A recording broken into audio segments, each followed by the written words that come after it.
Shalom Aleihim Bisem Yeshua Hamasyah. Salam sejahtera di dalam nama Tuhan Yesus Kristus.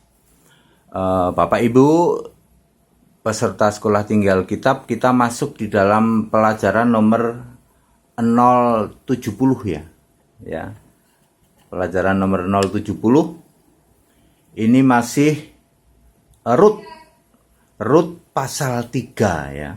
Lanjutan dari perikop yang judul yang satunya lagi tadi sebelumnya ya. Pelajaran sebelumnya.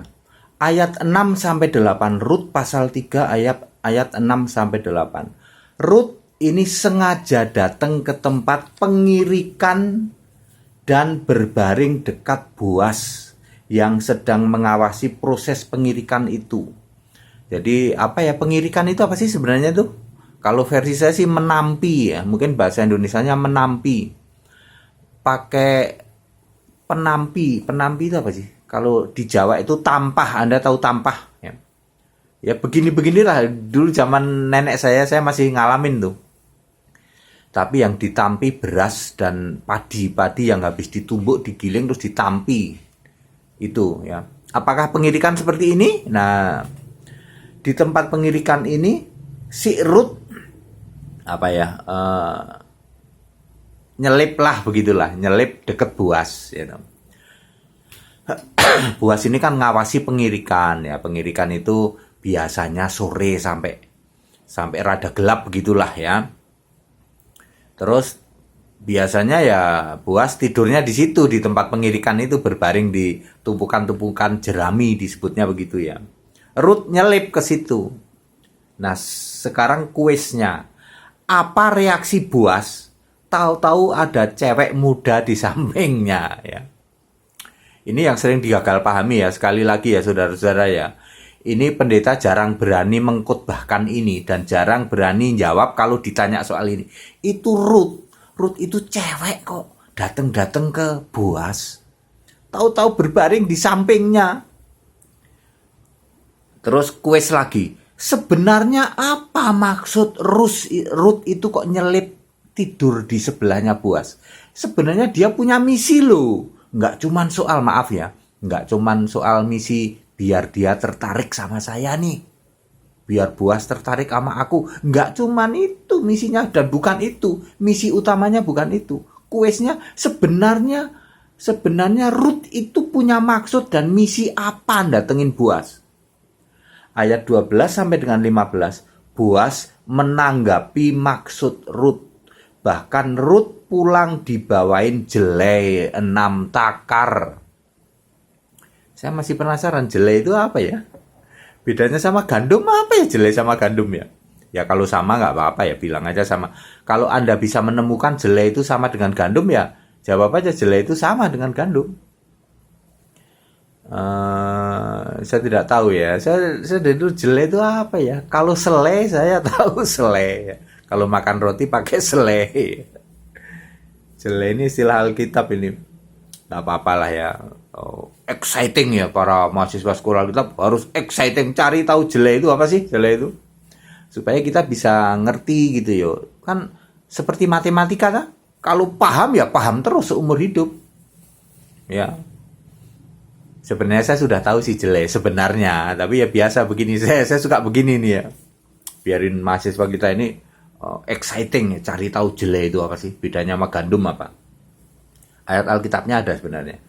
Rut pasal 4. Boas bertemu dengan penebus, yaitu saudaranya sendiri. Rupanya Boas ini memang turunan orang kaya.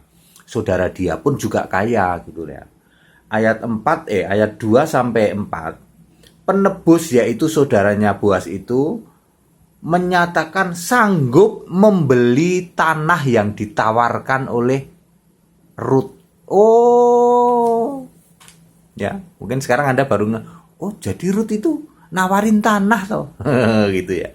Nawarin tanah pakai nyungsep di dekat kaki Boas, ya. Ayat 5 sampai 16, penebus itu akhirnya batal membeli tanah Naomi. Kuisnya, sebutkan alasan mengapa penebus yang pertama, saudaranya Boas ini, kok batal membeli tanahnya Naomi. Sebutkan 2 alasan mengapa penebus. Penebus itu maksudnya yang mampu bayar. Gini-gini, Naomi kan bilang, Rut, sana kamu ke Boaz. Soalnya yang mampu bayar beli tanah kita itu cuman Boaz, ini kata Rut. Tapi kata Boaz, ada kakakku juga mampu. Makanya ditanya dulu kakaknya atau saudaranya lah. Bisa kakaknya, bisa adiknya, pokoknya saudaranya. Terus akhirnya saudaranya itu, aku sanggup tak beli deh, mampu. Tapi terus dikasih tahu, begini. Wah, kalau gitu batal, aku batal. Nah, kuisnya, mengapa itu yang saudaranya Boaz itu yang penebus yang pertama itu membatalkan? Itu kuisnya. Ayat 9, Boaz sah membeli tanah Naomi dan dapat bonus Rut sebagai istrinya. Zaman dulu tuh boleh ya, jual tanah dapat bonus istri. Ada pernah lo viral di medsos kan, ada janda di Jogja kebetulan ya, di Gunung Kidul bikin iklan, saya jual tanah, siapa yang beli berikut dapat saya. Jandanya cakep, jadi nggak peduli itu harganya berapa, padahal harganya tidak rasional. Ada aja itu laki-laki bos-bos yang punya duit. Aku nggak lihat rumahnya, aku lihat jandanya. Akhirnya rumah itu dibeli, dapat bonus janda itu. Tapi katanya sekarang katanya berantakan itu rumah tangga mereka itu. Ya, ternyata jandanya itu mata duitan juga gitu. Lah iyalah, ya. Jual rumah dapat bonus saya katanya. Sama ini, Naomi ini jual tanah dapat bonus Rut sebagai istrinya. Kuis. Nah, ini kuisnya nih ya. Coba Anda kalau baca Alkitab harus teliti ya. Kuis saya begini.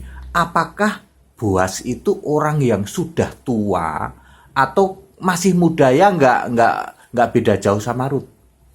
Boaz ini orang yang usianya jomplang dengan Rut apa enggak? Sebenarnya Boaz ini udah tua, mungkin udah jadi lebih pantas jadi papinya Rut gitulah ya, kurang lebih ya. Ataukah Boaz ini sebenarnya masih muda? Ini ya.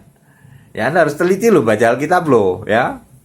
Ya kuis saya kadang-kadang memang ringan-ringan begini, tapi ini membuat kita tuh exciting bahwa oh ternyata semua link-link Alkitab itu begitu ya.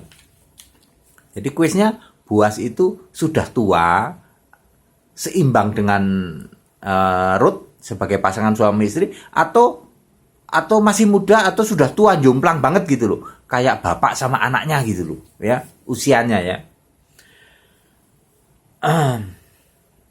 Itu lalu ayat 13, Boaz menjadikan Rut ini sebagai istrinya, lalu hamil, melahirkan seorang anak laki-laki. Di ayat 17, nama anak laki-laki Rut itu adalah Obed. Nah ini dia, Obed nanti menurunkan Isai ayah Daud. Nah sudah mulai Daud, nanti kan ketemunya ke Yesus gitu. Yesus anak Daud, Yesus anak Daud. Makanya dari awal tadi kitab Rut ini sudah cerita tentang Bethlehem Efrata Yehuda. Wah ini udah arahnya, linknya nanti ke Yesus ya, Kristus anak Daud ya. Baik, itu pelajaran nomor 070 sudah saya sampaikan. Shalom aleihim bisem Yeshua HaMashiach. Haleluya, amin.